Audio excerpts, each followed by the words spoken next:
Dios les bendiga. Vamos a leer Juan capítulo 6, 7 a 18. Y este es el título: Con lo poco que damos, Dios hace grandes cosas. Excuse me. Felipe le respondió: 200 denarios de pan no bastarían para que cada uno de ellos tomara un poco. Uno de sus discípulos, Andrés, hermano de Simón Pedro, le dijo: Aquí hay un muchacho que tiene 5 panes de cebada y 2 peces. Pero ¿qué es esto para tantos? Jesús dijo: Haced que la gente se siente. Había mucha hierba en aquel lugar, así que se sentaron, y eran unos 5,000 hombres. Jesús tomó los panes y, habiendo dado gracias, los repartió entre sus discípulos y los discípulos entre los que estaban sentados. Asimismo repartió de los peces todo lo que quisieron. Cuando se hubieron saciado, dijo a sus discípulos: Recoged los pedazos que sobraron, para que no se pierda nada.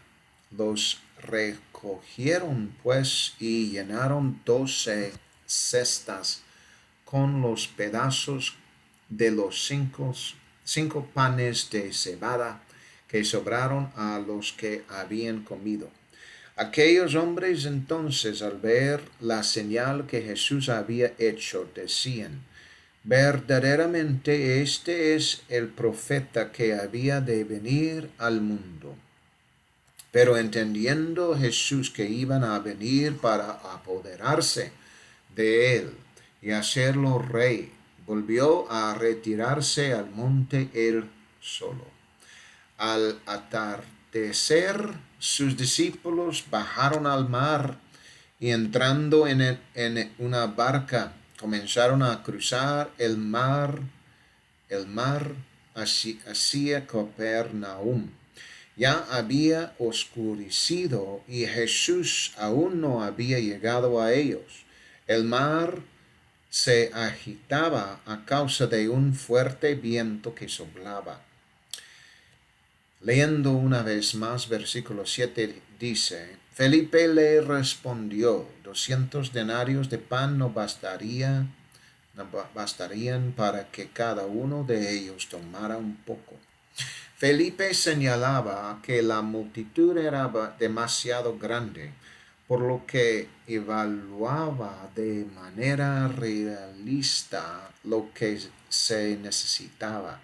Sin embargo, para él probablemente parecía una locura comprar para todos ellos, ya que podría decirse: no habría suficiente para todos. Él afirmaba que cada uno podría tomar solo un poco.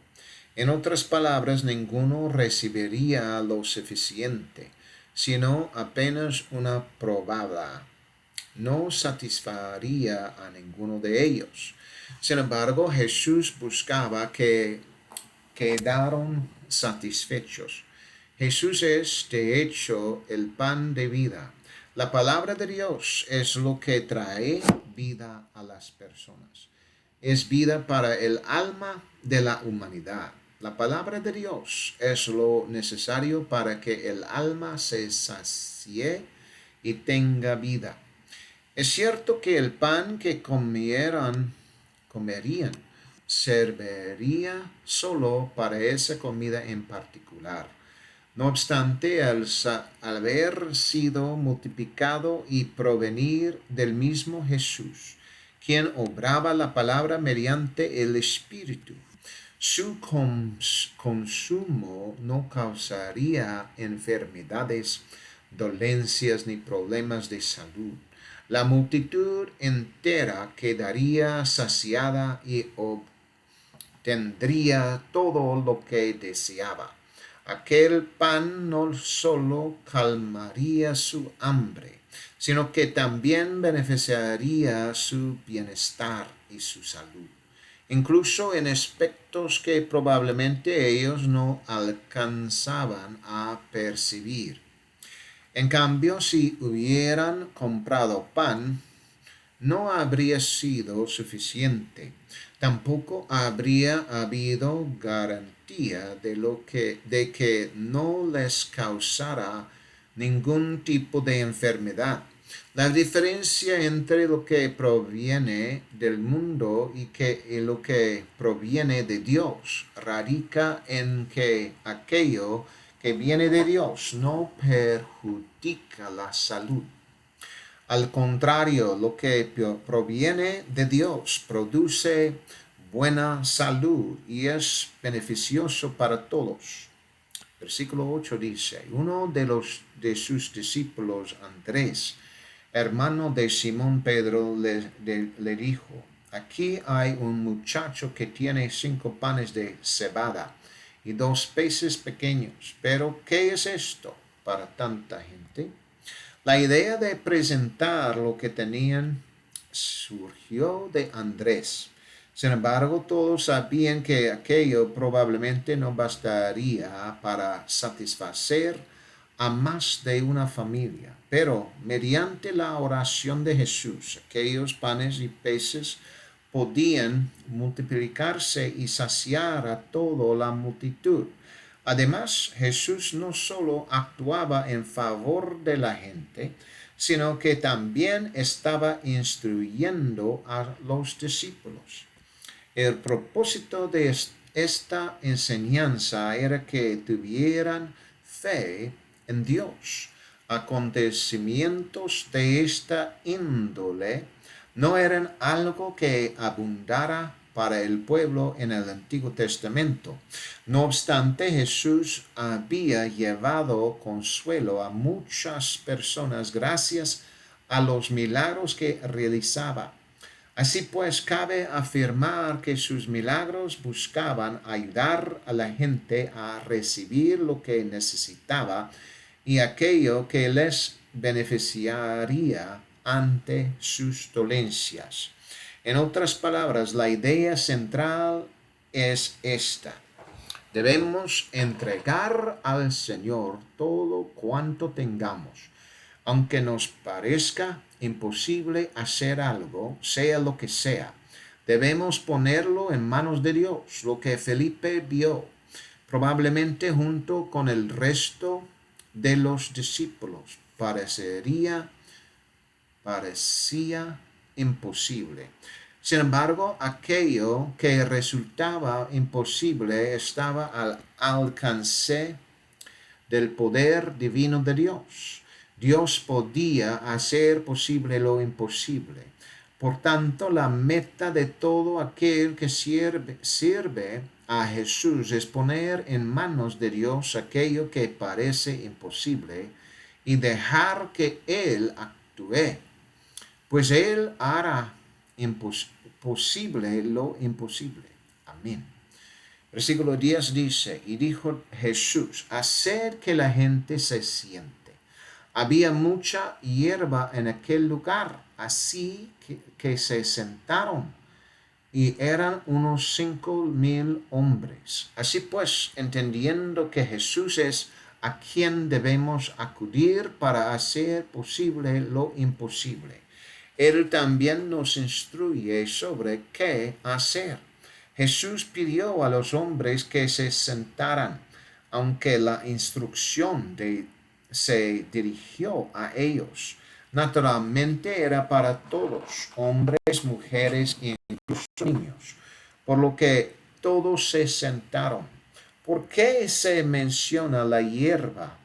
Parece un detalle menor y a veces no se comprende bien su importancia más allá de ofrecer un lugar cómodo para sentarse. En lugar de un terreno pedregoso, embarrado o simplemente de tierra desnuda, la hierba hacía el sitio más confortable para toda la familia. Además, el número de hombres era de unos 5,000. Al mencionar a los hombres se incluía también a las mujeres, o la cifra de refería exclusivamente a ellos. Cabe señalar que si bien había mujeres y niños presentes, solo se contabilizaba a los hombres, siguiendo la costumbre judía de contar a los cabezas de familia. Por ello, las estimaciones sobre el número total de personas sugieran que la cifra podría haber alcanzado o incluso superado las 20,000. No obstante, aquel lugar abundante en hierba bien podría haber servido de pastizal para los pastores y sus rebaños. Este detalle resulta significativo. Al igual que un pastor guía a sus ovejas hacia un prado, Jesús sitió a la multitud en un paraje herboso. Aunque en sentido figurado se les comparaba con ovejas, su alimento no era la hierba, sino lo que el Señor les proveía, el pan en el plano físico, y sus enseñanzas es en el espiritual. Resulta también sumamente interesante observar que Jesús instruía a los hombres para que éstos a su vez instruyeran a las mujeres y a los niños, ya que ellos eran los cabezas de sus respectivos hogares.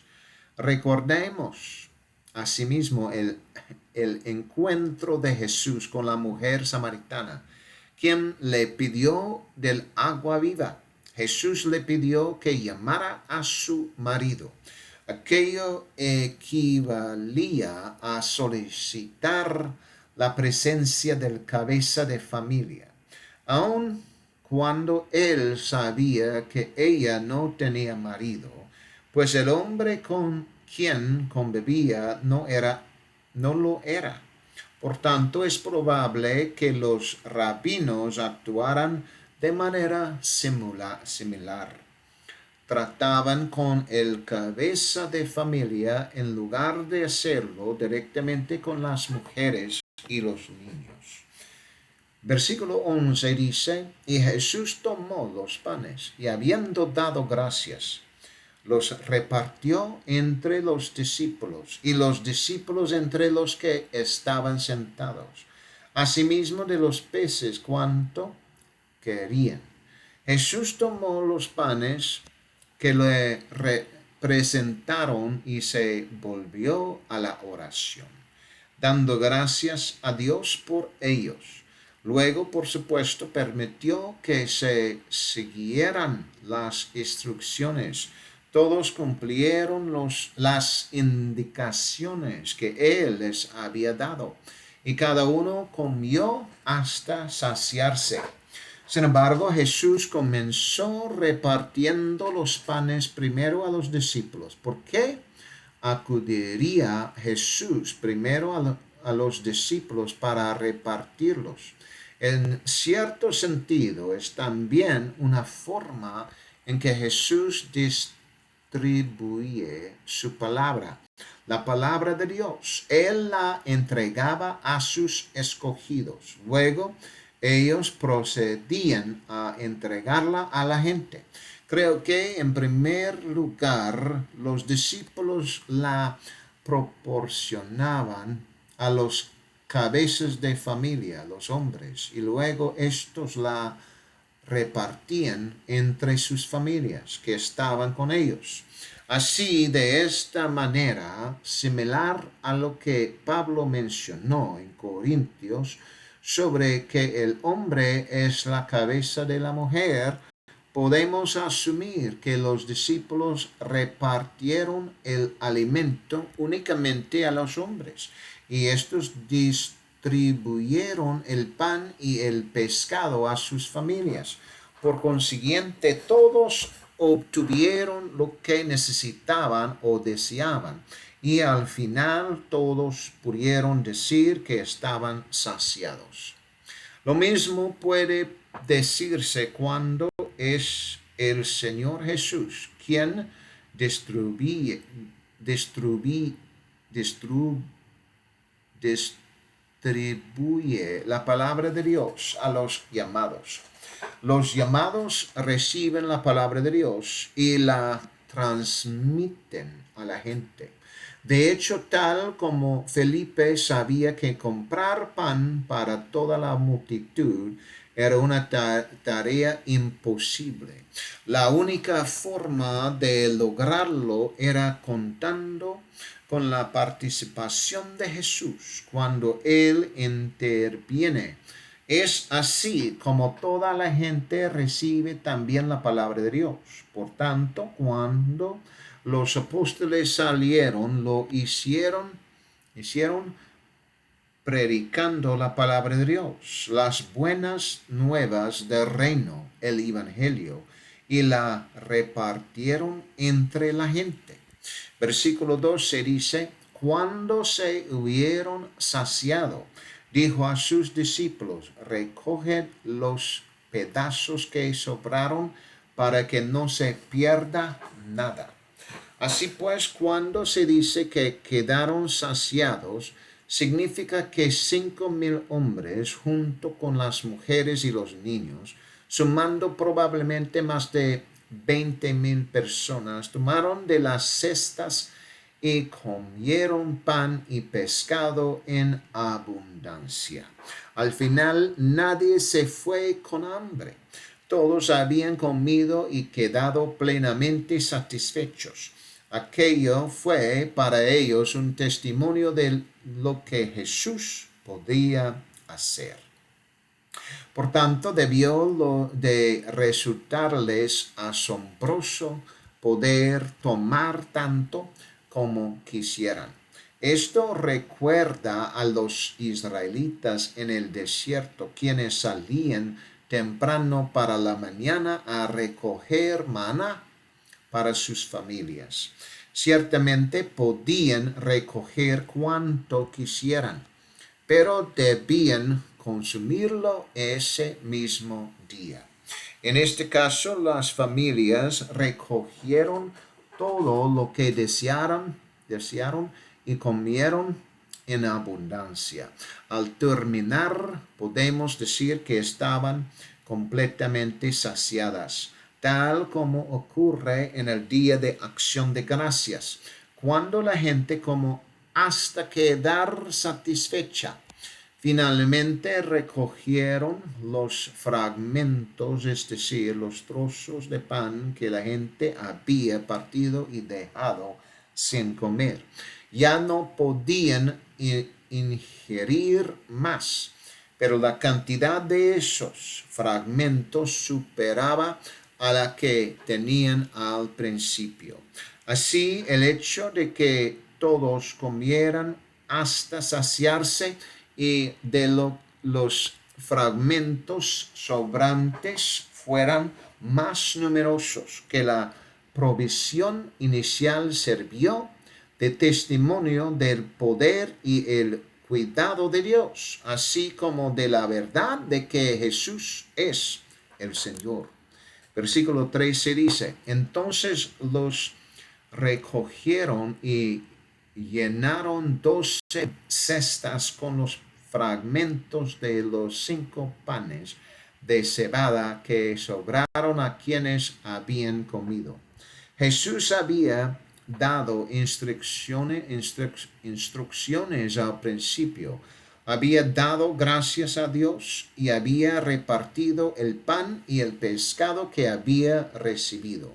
Utilizó lo que se le había entregado y aquello se multiplicó abundantemente. Una forma de reflexionar sobre esto es considerar que cuando Pablo escribió 14 libros del Nuevo Testamento, cartas entregadas a las iglesias como obra del Señor, estas se distribuyeron para todo el mundo. Se estudiaron extensamente y se utilizaron en sermones en todos los rincones del planeta. Algo que probablemente Pablo nunca imaginó que sucedería. Sin embargo, es Jesús quien utiliza lo que Pablo aportó a la obra del Señor. Por lo tanto, esto significa que lo que hemos por Cristo perdurará y florecerá en abundancia, más allá de lo que jamás hubiéramos imaginado, y se multiplicará aún más cuando pasemos de esta vida a la siguiente, y finalmente en el juicio sabremos con certeza cuánto multiplicó Dios aquello que aportamos por amor al reino de Dios. Sin embargo, uno debe dar lo mejor de sí para su causa a fin de que en realidad sea aceptada por Dios, aunque lo que se le entregó a Jesús era todo cuanto podían ofrecer, pues no tenían nada más a su alcance para poner a su disposición. Eso no importaba, porque Él haría algo magnífico, más allá de lo que cualquiera hubiera podido imaginar. Aquello no se limitaba a la cuestión de alimento, tal como ilustran las cartas de Pablo. Era también algo que sucedería en el plano espiritual. Versículo 14 dice: entonces aquellos hombres, al ver el milagro que Jesús había hecho, dijeron: verdaderamente este es el profeta que había de venir al mundo. Esto lógicamente parece ser tan solo un pequeño ejemplo de lo que seguramente se comentó en el seno de cada familia al regresar a casa, compartiendo con vecinos, parientes y amigos los relatos sobre la multiplicación de los panes y los peces. Sin duda, muchos que tal vez pensaron en estar allí perdieron la oportunidad. No obstante, aquello debió de motivar a muchos otros a buscar una oportunidad futura para seguir a Jesús y experimentar los milagros en carne propia, o al menos presenciarlos. ¿Qué días aquellos en los que Jesús realizaba tales milagros? Así pues, ellos creían que Jesús era el profeta que había de venir al mundo. Sin duda pensaban que Jesús era el Mesías, pero su concepto del Mesías se limitaba al de un profeta, en lugar de reconocerlo como el Hijo de Dios, Dios hecho carne.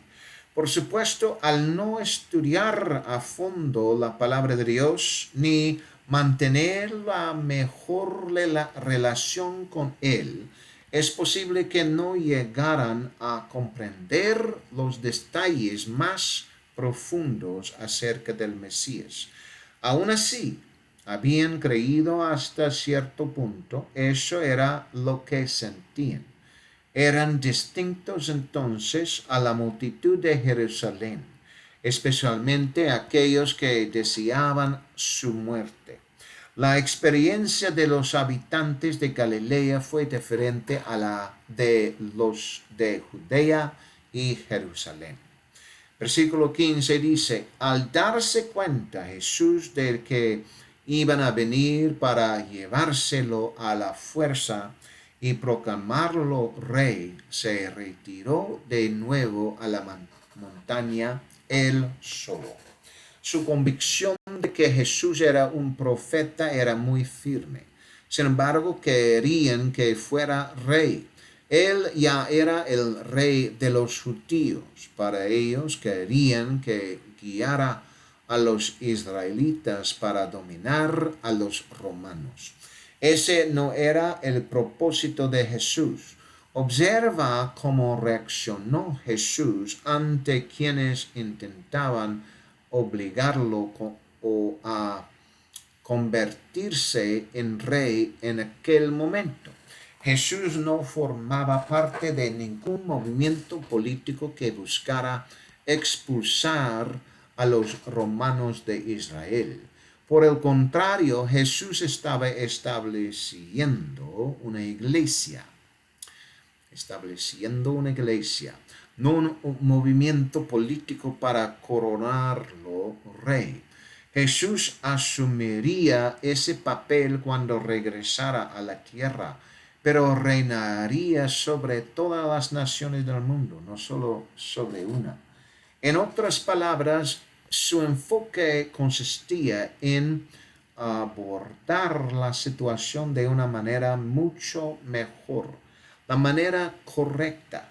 La humanidad quería imponer su propia voluntad, pero Dios deseaba algo aún mejor. Hacer las cosas a la manera de Dios es hacer lo mejor. Hacer las cosas sin Dios carece de su propósito. Dios no respaldaba a la idea de convertir a Jesús en rey por la fuerza. Más bien, Dios quería que Jesús fuera el rey de reyes por elección voluntaria de aquellos que acudieran a él. Esto hace que la perspectiva sea aún mejor y que él sea más digno de respeto, pues quien es coronado a la fuerza no conquista el corazón del pueblo. Versículo 16 dice, al llegar el atardecer, sus discípulos bajaron al mar. Los discípulos tenían la intención de salir al mar, pues se dirigían a Capernaum. Deseaban cruzarlo. Es probable que supieran que la travesía no siempre era fácil debido a las condiciones meteorológicas que podían cambiar muy rápidamente. Versículo 17 dice, y subieron a una barca para cruzar el mar hacia Capernaum. Ya había oscurecido y Jesús aún no había llegado a donde ellos estaban. Habían subido a la barca cuando ya estaba oscuro. Aún así es posible que estuvieran buscando a Jesús. Al fin y al cabo, eran sus discípulos. Sin embargo, Jesús tenía algo planeado para ellos mientras estuvieron en el mar.